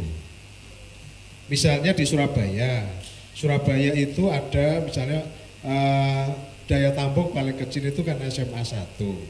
SMA 1 15% dari 245 itu 36. Nah, 36 berarti dalam rayon itu diupayakan 15% itu bisa mencapai semua kelurahan. Mudah-mudahan bisa terpenuhi. Tapi nanti seandainya ini kan mau ada verifikasi rayon-rayon. Barangkali nanti rayon-rayon di daerah juga bisa diarahkan sesuai dengan namanya sebaran kalau bisa diupayakan bisa memenuhi minimal setiap kelurahan atau setiap desa itu terpenuhi 1 orang kalau bisa, ya. Kalau tidak bisa bagaimana? Misalnya rayonnya dipersempit. Kalau Surabaya sudah 5 rayon, tapi kalau daerah-daerah itu ada daerah yang tidak mau sorong, mestinya rayon itu bisa 5 hanya dipakai 3. Nah, ini nanti Mas Aziz dan kawan-kawan yang memverifikasi rayon, tolong diperiksa. Sekarang basisnya bukan basis kecamatan, tapi basisnya adalah kelurahan. Wilayah administratif terkecil kelurahan, bukan kecamatan lagi. Di samping itu juga nanti bisa dilaksanakan pemerataan dengan apa? Dengan adanya potongan-potongan. Potongan-potongan untuk daerah yang dalam gambar itu menjorok atau menyembul, itu nanti bisa dilakukan potongan, tapi potongannya terbatas pada wilayah terkecil yaitu kelurahan. Surabaya saja juga ada nanti harus dipotong, karena Surabaya ada satu kecamatan itu yang satu desanya itu rodok agak beda, mestinya lebih jauh dari tempat semula begitu. Itu untuk rayon dengan jumlah desa. Nah, ini akan tidak menimbulkan masalah karena adanya penurunan Tahun lalu itu kan 20% untuk sebaran. Sekarang tinggal 15%, otomatis terjadi penurunan daya tampung. Berikutnya, ini nanti pada akhir kegiatan itu biasanya banyak sekolah swasta, ya banyak sekolah swasta itu yang protes. Tapi ini biasanya sudah selesai ya ini ya. Selesai pendaftaran, banyaknya anak yang dari swasta ditarik ke sekolah negeri. Nah, ini barangkali perlu disampaikan, Juknis kita sudah menampung Permendikdasmen pasal 53 ayat 5. Satuan pendidikan dilakukan calon murid yang tidak terdapat dalam pengumuman. Satu. Yang kedua, tidak terdaftar dalam SPM seleksi penerimaan murid baru. Dan yang ketiga, tidak daftar ulang. Nah, ini nanti barangkali disampaikan pada waktu sosialisasi kepada kepala sekolah. Ini titipan dari sekolah swasta. Titipan dari sekolah swasta karena selama ini mungkin ada sekolah-sekolah yang nakal. PPDB sudah selesai, tapi masih memasukkan siswa sehingga ini moroti sekolah-sekolah yang ada di swasta. Itu cara membentuknya di situ. Kemudian terakhir, operator harap paham terhadap link. Misalnya link afirmasi. Selain yang terdapat di dalam Juknis, ya nanti harus disampaikan untuk memverifikasi anak miskin, maka barangkali di Juknis perlu tidak ditampilkan link untuk dinas sosial, untuk ngecek ini dan sebagainya, untuk memverifikasi kebenaran data. Yang pertama, yang kedua link tentang prestasi. Ya, ini ada pada tahap pertama. Link tentang prestasi seperti tadi, apakah benar si A dari SMP 1 itu punya prestasi yang layak, formal dan sebagainya. Nah, barangkali link itu perlu dibuka atau tidak nanti dipertimbangkan. Perlu dibuka maksudnya perlu ditampilkan di Juknis apa tidak. Jadi misalnya di jalur afirmasi bahwa data siswa yang miskin itu terdapat di dinas sosial misalnya. Dinas sosial bisa dicek melalui link apa. Kemudian untuk yang prestasi, untuk memeriksa, memvalidasi benar enggak anak ini punya prestasi, karena sekarang banyak scan yang kurang jelas. Nah, ini nanti ranahnya operator. Kalau toh memang di Juknis belum tercantum, barangkali nanti pada waktu sosialisasi operator harus jeli, perlu disampaikan kepada para operator di seluruh Jawa Timur. Saya kira demikian tambahan, terima kasih. Oke, terima kasih Pak Khairil atas saran-sarannya, masukannya. Oke, untuk teman-teman terutama tadi yang baru yaitu tentang jalur domisili di Permendikdasmen ini adalah pemeringkatannya urut prioritasnya adalah kemampuan akademik, tidak jarak lagi. Jadi yang utama justru anak ini kalau nilainya tinggi meskipun jauh dalam wilayah rayon, maka anak itulah yang kemungkinan besar akan diterima. Ya, ini yang baru Ibu Bapak. Terus tadi tentang rayon, ya saat ini kami sedang Mas Ajis dengan teman-teman sedang memvalidasi. Pak Khairil mungkin bisa dibantu Surabaya. Surabaya belum apa-apakan Bapak. Iya, termasuk jumlah daya tampung dan rayonnya. Ya Mas Ajis ya, belum masuk masalahnya. Iya, biasanya kan Pak Khairil yang ngerjakan. Karena selama ini BPDB itu kan daerahnya Surabaya, Sidoarjo, Madiun, Malang, Kediri. Terus yang tentang link-link tadi itu untuk yang afirmasi itu ada link di DTKS. Saya kira teman-teman operator sudah paham tentang ini karena sudah 5 tahun bahkan lebih itu sudah biasa untuk mengvalidasi lewat link itu. Untuk yang baru adalah Smith tadi itu yang baru, ya. Dan itu yang kami masukkan Pak Waril, kita masukkan ke dalam Juknis, linknya itu, karena itu hal baru. Terus tentang yang 50 ini kemarin, mohon maaf kemarin gak jadi Pak, yang ini. Yang ini dah? Ya, ini banyak pertimbangan. Banyak pertimbangan untuk yang pasal 52 ayat 5. Itu banyak pertimbangan, makanya di Juknis tidak kami cantumkan.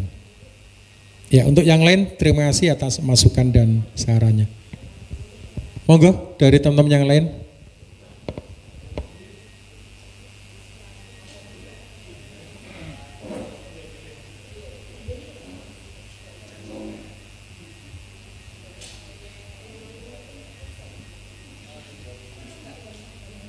Assalamualaikum warahmatullahi wabarakatuh. Terima kasih. Mungkin ini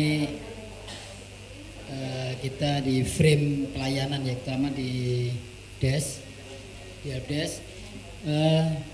Untuk yang pertama terkait domisili atau zonasi yang diganti domisili, perubahannya adalah yang menentukan diterima enggak adalah yang pertama adalah nilai. Ini yang ingin saya hanya mungkin mempertegas saja. Nanti problemnya biasanya itu setelah pengumuman, kalau penentuannya sudah nilai, jarak menjadi penentu kedua, otomatis nanti di rankingan yang ditampilkan di web yang dilihat oleh wali murid atau siswa adalah nilainya.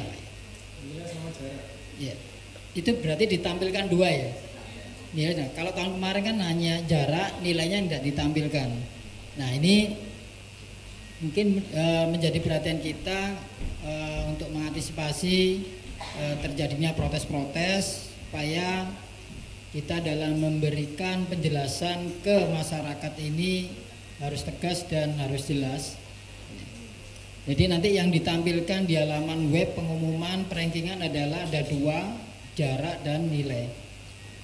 Kemudian yang kedua adalah ini yang terkait apakah masih ada Pak hapus PIN untuk tahap berikutnya. Ini tadi belum disinggung kalian. Karena hapus PIN ini tahun kemarin juga banyak problem dengan berbagai macam alasan ya. Ini apakah masih berlaku? Kemudian yang ketiga adalah verifikasi kesehatan. Ini juga kemarin ada miss antara operator sekolah dengan kita, sehingga kita sudah terlanjur menyampaikan tidak bisa, akhirnya ada kebijakan kita membantu verifikasi kesehatan.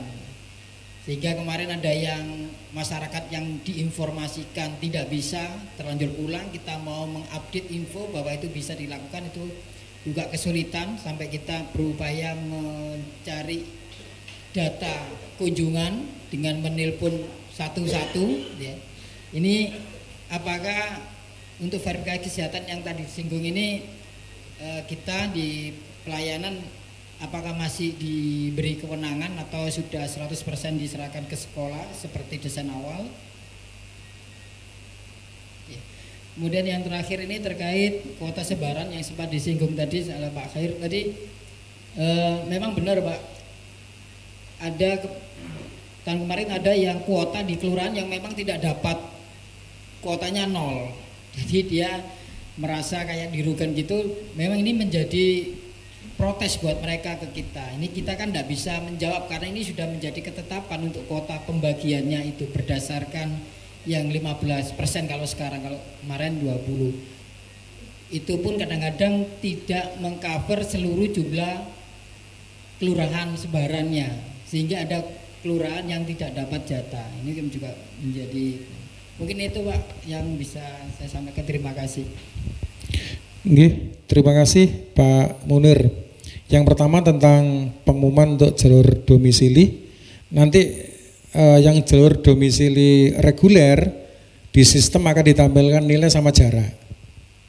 Yang jalur domisili sebaran seperti tahun kemarin, jadi ada kelurahan, desa, nilai, jarak. Jadi bedanya kalau di reguler itu tidak ada kelurahannya, tidak ada desanya. Kalau sebaran ada desa, kelurahan, ditambah nilai dan jarak. Itu untuk pemeringatan domisili. Hapus PIN tetap ada Pak, karena untuk pindah tugas itu kan di tahap 1, ya di tahap 1. Sementara kalau mereka ini tidak diterima, kalau tidak punya PIN yang menggunakan KK, sementara SKPD itu hanya bisa dipakai untuk jalur mutasi saja, berarti anak ini sudah pasti tidak bisa sekolah. Masalahnya memang ternyata selama ini kan masyarakat itu coba-coba menggunakan SKPD, siapa tahu masuk, siapa tahu operatornya ini tidur atau enggak teliti gitu. Tapi yang jelas itu tetap ada. Kenapa enggak kami tulis di Juknis? Kalau tulis di Juknis nanti berbondong-bondong Pak. Nanti oh ternyata bisa dan sebagainya. Jadi tetap tidak kami tulis, tapi intinya ada waktu dan waktunya enggak banyak. Waktunya sesuai jadwal itu mungkin 2 hari. 2 hari saja untuk anak-anak yang tidak diterima di jalur pindah mutasi, tapi masih pingin untuk daftar di jalur berikutnya, masih diberi kesempatan mungkin hanya 2 hari. Makanya sekarang itu kan tidak tumpang tindih, artinya sudah tahap 2 masih ada jadwal ngurus PIN toh, sekarang kan enggak. Terakhir tanggal 14 PIN-nya, ya kan? Baru pendaftaran tahap 1 tanggal 16. Jadi ada spilling waktu. Yang berikutnya adalah apa tadi? Verifikasi kesehatan. Ya, verifikasi kesehatan untuk mengatasi yang selama ini terjadi tahun kemarin terutama. Makanya kami mencoba untuk meminimalkan masalah itu dengan jalan yang pertama, anak cukup memperoleh surat ini dari dokter di puskesmas atau di rumah sakit dan tidak boleh di SMK. Sekarang tidak boleh, dipastikan Bukabid melarang itu. Nah itu yang pertama. Yang kedua, setelah anak ini dapat, kalau dulu kan dilakukan verifikasi oleh operator SMK saja, sekarang boleh SMA dan boleh SMK. Artinya anak-anak lebih banyak kesempatan untuk memilih sekolah. Karena kemarin memang banyak yang menolak SMA-nya. Tapi sekarang kan kita tulis di Juknis. Jadi SMA, SMK kalau ada yang kepingin memverifikasi hasil kesehatannya harus dilayani. Terus bagaimana dengan kejadian kemarin? Memang kemarin kan ada masalah di situ. Karena SMK-nya istilahnya itu keberatan toh, makanya terpaksa kami yang di provinsi ini yang membantu. Tetap itu nanti tetap ada tugas dari helpdesk untuk membantu jika ada kendala itu. Jadi tetap ada Pak Munir. Terus yang berikutnya sebaran. Ya, kami sudah mencoba dengan tim untuk memberikan penjelasan kepada kabupaten kota melalui wilayah dinas cabang dinas wilayah bahwa supaya merevisi rayon yang selama ini menggunakan paling kecil itu kecamatan. Maka Mas Ajis dengan teman-teman sudah memberikan info ke Cabdin bahwa sekarang menggunakan kelurahan, menggunakan kelurahan dan bisa menambah rayon. Tapi dengan catatan harus izin ke tim teknis. Itu yang pertama. Yang kedua, memang ada beberapa daerah sih saya yakin meskipun sudah berusaha untuk diperbaiki rayonnya sampai ke tingkat ke kelurahan, saya yakin pasti nanti masih ada kelurahan desa itu yang tidak dapat jatah. Karena memang kuotanya sedikit. Ya itu saya pasti. Tapi paling tidak dapat jatah dari SMA yang jauh, tapi kan dapat dari SMA yang dekat. Kan itu. Insya Allah seperti itu Mas, Pak Munir. Jadi insya Allah kalau nggak dapat dari yang SMA A, mungkin bisa dari SMA yang B. Jadi itu untuk sebaran. Terima kasih. Mungkin Mas Ajis nambahin. Jadi gini, selain itu Pak Ari kan juga ada tambahan, kalau misalnya sudah ada desa yang dipenuhi kan jatahnya akan diberikan ke desa yang kosong kan. Nah jadi sekarang ada terbaru Pak Munir, kalau dulu itu sistemnya kan gini, kalau misalnya katakanlah ada sisa katakanlah sisa daripada sebaran, dulu itu dimasukkannya ke jarak. Sekarang enggak, kalau ada sisa dari sebaran itu akan diberikan ke desa yang belum dapat jatah. Jadi kita berusaha untuk meratakannya. Jadi begitu utamanya Pak Munir. Ya, ini sudah kami tuangkan dalam juknis Pak Munir untuk yang disampaikan oleh Mas Aziz tadi.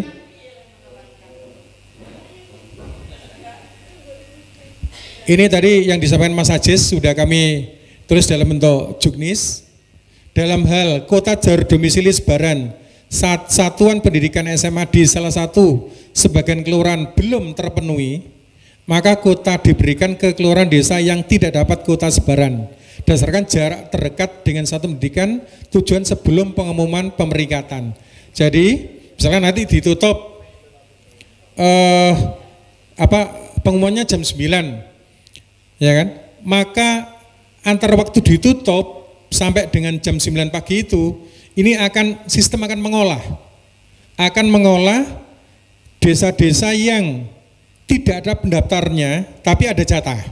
Misalkan Genteng dapat 2, tapi ternyata nggak ada pendaftarnya, udah habis semuanya diterima. Maka 2 ini diberikan ke kelurahan yang selanjutnya tapi lebih dekat dari kelurahan yang tidak dapat. Jadi gitu. Ini untuk yang F. Dan alhamdulillah dari pihak ITS bisa untuk sistem ini. Gitu. Jam berapa Mas Aziz?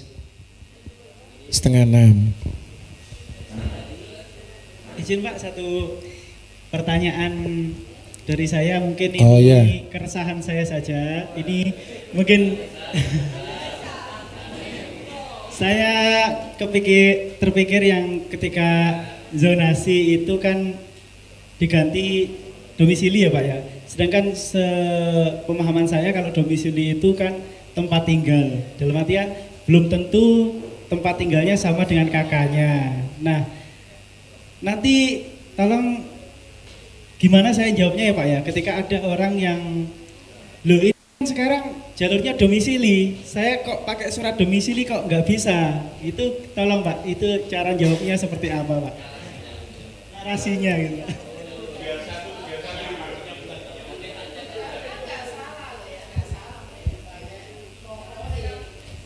Iya, Ibu Bapak. Memang selama ini sebelum Permen Dikdasmen ini keluar, itu kan boleh pakai domisili. Domisili berarti menggunakan domisili. Ternyata di Permen ini meskipun domisili ternyata masih menggunakan KK. Masih menggunakan KK ya, Ibu Bapak.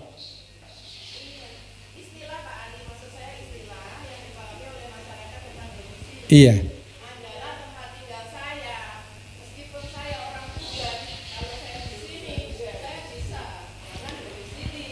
Iya, tempat tinggal domisili itu kan apa buktinya?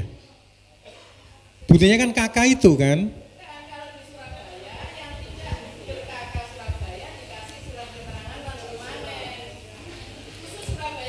Iya, tapi ini Bu Dani, untungnya di Permen itu ada. Iya, Ini menjadi tugas berat lagi bagi kita untuk menjelaskan sampai mereka paham. bahwa yang dimaksud di Permendikdasmen ini domisili itu bukan yang berarti di Kamus Besar Bahasa Indonesia, di mana domisili adalah tempat tinggal bagi seseorang yang saat ini dia tempati. Tapi sebenarnya kakak dia bukan di situ, gitu loh Pak Ari. Ya, nggih, paham Ibu, paham. Maksud Tapi saya, iya, saya iya. hanya saya Nggih. setuju dengan Mas Yanu, mungkin dengan Mas Yanu bagaimana menjawabnya, karena ini memang tugas berat Pak Ari. Nggih. Bagaimana domisili dipakai oleh kementerian sebagai istilah yang dimunculkan untuk PPDB tahun ini, begitu. Nggih. Saya kira itu saja. Siap. Ya, ini memang tugas kita semuanya. Bahwa ternyata meskipun namanya domisili, tapi di Permendikdasmen ini masih menggunakan syarat KK. Gitu loh. Itu aja, itu kuat sudah. Ya.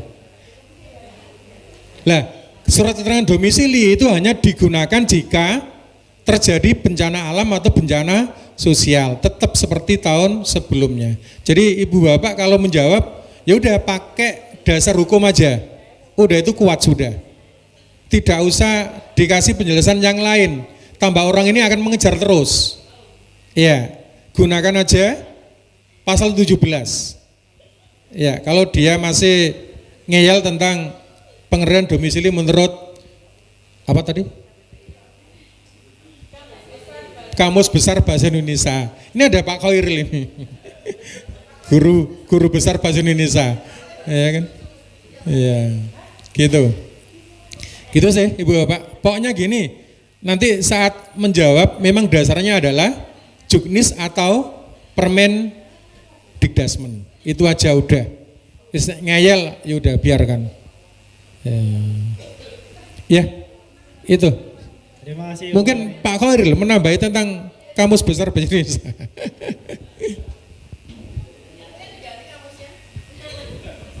Diganti kamus kecil.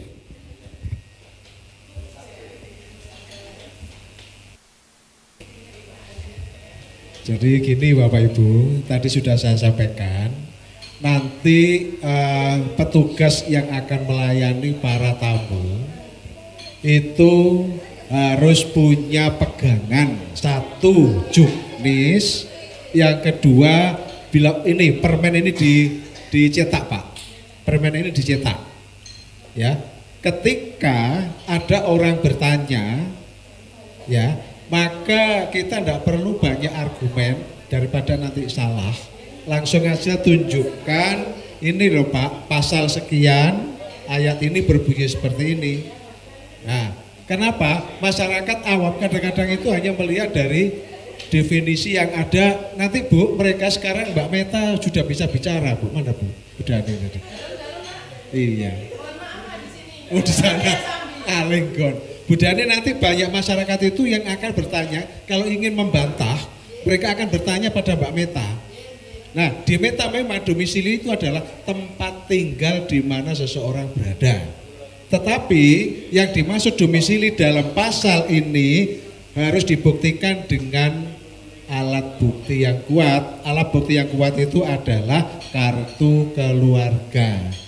Kalau di sini ini menggunakan bahasa hukum, tapi kalau di Meta itu menggunakan kamus.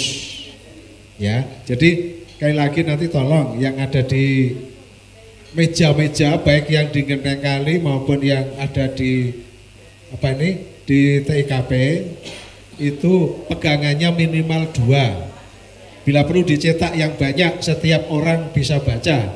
Kalau ada orang datang nggak perlu gebrak meja. Ya, kalau nggak gebrak meja nanti kakinya naik ke atas kursi. Ini mana Bu Ros ini? Bu Ros. Oh iya. Karena kemarin di Genteng Kali ada yang kakinya naik di atas kursi itu ya. Ini apa? Ketika ngomong sama Bu Ros, karena apa? Bu Ros tidak pegang juknis. Nah ini semuanya tolong pegang juknis sama permen ini. Itu sudah kuat kok. Permen sama juknis itu sudah kuat. Ya, tidak apa-apa, tidak masalah. Nanti kalau di sini masih ngeyel lagi ada Pak Ari. Tidak apa-apa. Nanti kalau yang di Genteng Kali nanti ada Mas Munir. Oke, terima kasih. Oke, terima kasih Pak Khairil. Jadi sebenarnya domisili ini muncul karena Wapres kita kan suruh menghapus zonasi. Tapi Pak Presiden, Pak Prabowo enggak mau. Kan bingung di bawahnya. Iki apa ya istilahnya? Diganti domisili. Itu sih. Jadi tetap ada. Ya. Gitu. Terima kasih. Kurang 10 menit. 7 menit. Malah kacek loro ora apa-apa. Bentar. Oh ya, kurang 10 menit. 7 menit.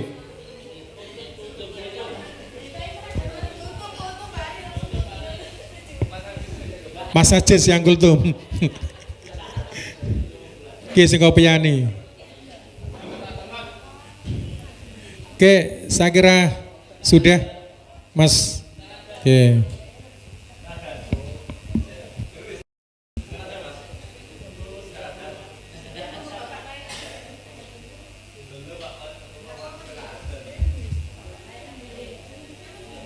Bapak Mustaqim ya teman-teman ya. Nanti kita akan berdoa kemudian baru buka puasa bersama.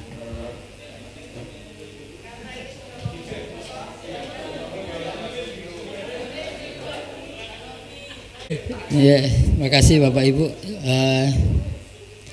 Bapak Kepala PT yang saya hormati dan Bapak Ibu Kasih serta Ibu Kasubag yang saya hormati serta rekan-rekan semua. Marilah kita sejenak berdoa agar apa yang kita lakukan hari ini dicatat sebagai amal soleh kita yang nanti menjadikan sebab kita mendapatkan hidayah dan karunia serta rahmatnya. Al-Fatihah. A'udzubillahi minasyaitonir rajim. Bismillahirrahmanirrahim. A'udzubillahi minasyaitonir rajim. Bismillahirrahmanirrahim. Allahumma shalli ala sayyidina Muhammad wa ala ali sayyidina Muhammad. Hamdan syakirin, hamdan na'imin, hamdan yuafini ma wa yukafi'u mazidah. Ya Rabbana lakal hamdu kama yanbaghi li jalali wa sultanik. Allahumma sholli ala Muhammad wa ala ali sayyidina Muhammad. Allahumma Rabbana taqabbal minna sholatana wa siyamana wa ruku'ana wa sujudana wa sujudana wa ruku'ana wa sujudana wa kunudana wa tadarru'ana wa takhassu'ana wa ta'abudana wa tamin taksirana ya Allah ya Rabbal Alamin. Rabbana zalamna anfusana wa ilam taghfir lana wa tarhamna lanakunanna minal khasirin.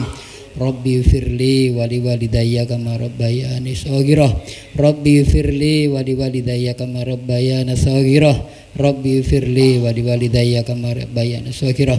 Allahumma inna nas'aluka salamatan fitin wa afiatan fil jasad wa ziyadatan fil ilmi wa barakatan fi rizq wa taubatan qablal maut wa rahmatan indal maut wa maghfiratan ba'dal maut. Allahumma hawwin alaina fi sakaratil maut wan najata minan nar wal hafdal hisab. Rabbana atina fid dunya hasanah wa fil akhirati hasanah wa qina adzaban nar. Subhana rabbika rabbil izzati amma yasifun. Wassalamu alal mursalin walhamdulillahi rabbil alamin. Barakatil Fatihah. Bismillahirrahmanirrahim. Shiratal ladzina an'amta 'alaihim ghairil maghdubi 'alaihim waladdallin. Terima kasih. Wassalamualaikum warahmatullahi wabarakatuh. Terima kasih Bapak Munir. Mungkin Bapak Mustaqim ada tambahan atau tidak? Tidak. Baik. Baik, terima kasih Bapak Ibu dan teman-teman. Kami mohon maaf apabila ada kekurangan. Setelah ini silahkan bisa langsung berbuka puasa setelah mendengar adzan. Saya mohon maaf apabila ada kekurangan. Wassalamualaikum warahmatullahi wabarakatuh.